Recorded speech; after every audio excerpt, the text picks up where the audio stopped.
નિલેશભાઈએ મને એમ કીધું કે કુબા તમે એક જાહેરાત કરી નાખો કે હું પણ ઉપવાસમાં બેસીશ. તો મેં જાહેરાત પણ કરી ત્યાં કે જો ન્યાય નહીં આપે સરકાર તો હું પણ ઉપવાસમાંથી બેસી જઈશ. પછી હું કહું એટલે પાછું મારે બેસવું પણ પડે. પણ એમાં એમને એવું લાગ્યું કે આ ઉપવાસમાંથી બેસે, નીરજભાઈને એવું લાગ્યું તો આ મેન થઈ જાય છે. તો મારે તો મેન થવું નહોતું, હું તો કંઈ લેવા આવ્યો નહોતો. પછી ત્યાંથી મને મૂકવા માટે પાછા પેટ્રોલ પંપે આવે છે એક ગાડીમાં, મારી ફોર્ચ્યુનરમાં બેસે છે મારી ગાડીમાં નીરજભાઈ એરવાડિયા. અને એક બાજુ ગાડી પેટ્રોલ પંપની બાજુમાં મારી ગાડી ઊભી છે. એના સીટી કેમેરા તમે જોઈ શકશો જો પેટ્રોલ પંપમાં હોય તો. હું નીરજભાઈ બે બેઠા છીએ. અહીંયા મને નીરજભાઈ વાત કરે છે. શું વાત કરે છે? એટલે વાત એવી થઈ, મેં નીરજભાઈને કીધું કે નીરજભાઈ સરકારે આપણને 4-5 વાર બોલાવ્યા છે તો એકવાર આપણે જવું જરૂરી છે. તો નીરજભાઈએ મને એવું કીધું, હું પુરાવા છે મારી પાસે, ચિંતા ના કરતા, પણ મેં તમને સંભળાવવું પડશે કારણ કે મારી માટે જે આરોપ છે એ મારે ખોટા પાડવાના છે. નીરજભાઈએ મને એમ કીધું કે જવું પડે, વાત સાચી છે, પણ અગુબા આપણને મળે શું? અને હું ધ્રુજી ગયો. મેં તો મળે શું એટલે શું? કારણ કે મારે તો આવું વિચાર્યું નહોતું, હું તો ખેડૂત માટે આવ્યો હતો. એવું સમજો નહીં. એને ઘણા બધા આરોપ બીજા માથે નાખ્યા છે, મારે કહેવાની જરૂર છે નહીં.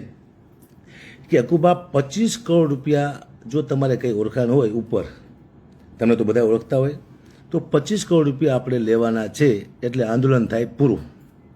અહીંયા એ મારી જવાબદારી. આવું નિલેશભાઈ બોલી રહ્યા હતા. 1 કરોડ રૂપિયા અકુબા તમારા, 24 કરોડ રૂપિયા એ લઈ લે એમાંથી. મેં તો બરોબર છે. હવે એ ટાણે ગાડીમાં હું મૂંઝાઈ ગયો તો મારી પાસે ફોન હતો પણ હું એ ટાણે તો હું કરી શકું નહીં રેકોર્ડિંગ. હું ડરી ગયો. મેં તો હવે આ તો મને છાંટા ઉઠશે, આમાં હું ફસાઈ જઈશ, મને એવું લાગ્યું. એટલે ગાડીમાંથી હું ઉતરો એટલે પાછળ ગાડી આવે છે. એની પાછળ એમાં એમના પોતાના માણસો આવીને એને બોલે છે પણ કે તારે અહીંયા ન અવાય, તને બુદ્ધિ નથી. અને મેં પણ કીધું, એ લોકો સાક્ષી છે, જો સત્ય હશે તો આ પાડશે. છાવણીમાંથી આવ્યા હતા એને કહેવા માટે, એને છાવણીવાળા બોલ્યા હતી ને અહીંયા તારે ન અવાય. મેં પણ કીધું સાચી વાત છે, આને અહીંયા ન અવાય અને સમજાવો. વાત થઈ અહીંયાથી પૂરી. પછી હું ઘરે આવ્યો અને મને વિચાર આવ્યો, મને રાતે ઊંઘ ન આવી કારણ કે 125 કરોડ ઉપર ખેડૂતો છે, એની સાથે મોટી ગદ્દારી થઈ રહી છે, વિશ્વાસઘાત થઈ રહ્યો છે. એ સમિતિને ખબર નથી, જેતપુર ગામને ખબર નથી અને નીરજભાઈના સમાજને પણ ખબર નથી. બધાને નીરજભાઈ એરવાડિયા અંધારામાં રાખીને બેઠા છે. રાત્રે મને ઊંઘ ન આવી. કીધું આને હું ખુલ્લો કેવી રીતે પાડું? આ પૈસાની માંગ કરે છે, 25 કરોડ રૂપિયા. તમે કોઈને વાત કરો, મારે કોઈને વાત કરાય ખરી આવી? મને કોઈક મારી મારીને પાડી દે, મારે કોઈને એ વાત ન કરાય 25 કરોડની. જે તો બધી મારામાં હતી કારણ કે હું તો આંદોલનમાં પ્રોગ્રામ કરવા માટે આવ્યો હતો. પછી મને વિચાર્યું, મેં માને પ્રાર્થના કરી, હું માને માનું છું, માતાજીને, કે માં મને એવો કંઈ રસ્તો દેખાડે કે આ વ્યક્તિ ખુલ્લો પડી જાય. આને મારે સમાજ સામે લાવવો છે કે આ લાલચુ માણસ છે, પૈસાનો સોદો કરે છે. આજ મને કહેશે, કાલે કોઈ બીજા માણસને કહેશે પૈસાનો સોદો કરવા માટે થઈને. એના પહેલો આને હું ખુલ્લો પાડી દઉં. પછી મને વિચાર આવ્યો કે આ વાત કોઈને કરાય નહીં, પણ હું પોતે જ ફોન કરું, તો પોતે જ ફોન કરું કે મેં એક જગ્યાએ વાત કરી છે. મેં તો વાત ક્યાંય કરી નથી. મારે તો આને દેખાડો તો સમાજને કે આ માણસ પૈસા માગે છે, એ મારી સાથે સોદો કરે છે. મને છાંટા ઉઠશે મને ખબર હતી કારણ કે હું એના સાથે વાત કરું છું પૈસાની. પણ ભલે મને છાંટા ઉડે, પણ આ એક વ્યક્તિને ખુલ્લો પાડી દઉં એટલે મને શાંતિ થાય કે મેં કરોડો ખેડૂતના પૈસા બચાવ્યા. એની સાથે દગો થતો હતો, એમાંથી ખેડૂતને મેં બચાવ્યા. આ મને શાંતિ મળે. એટલે મેં મારા દીકરાને કીધું, બેટા હવે આને આ તો વોટ્સઅપ કોલમાં વાત કરે છે તો રેકોર્ડિંગ કેવી રીતે થાય? તો મારા દીકરાએ કીધું કે એનો ફોન આવે એટલે હું બીજા ફોનમાં રેકોર્ડિંગ કરીશ, પપ્પા તમે વાત કરજો. એટલે મેં ફોન કર્યો. મેં ક્યાંય વાત કરી નથી. મારે તો ખાલી આને ઉગાડો પાડો, એક નાટકીય ફોન જેને કહેવાય, નાટકીય ફોન, એક વ્યક્તિને ઉગાડો પાડવા માટે થઈ મેં એને ફોન કર્યો નિલેશભાઈને કે નિલેશભાઈ મેં એક જગ્યાએ વાત કરી છે.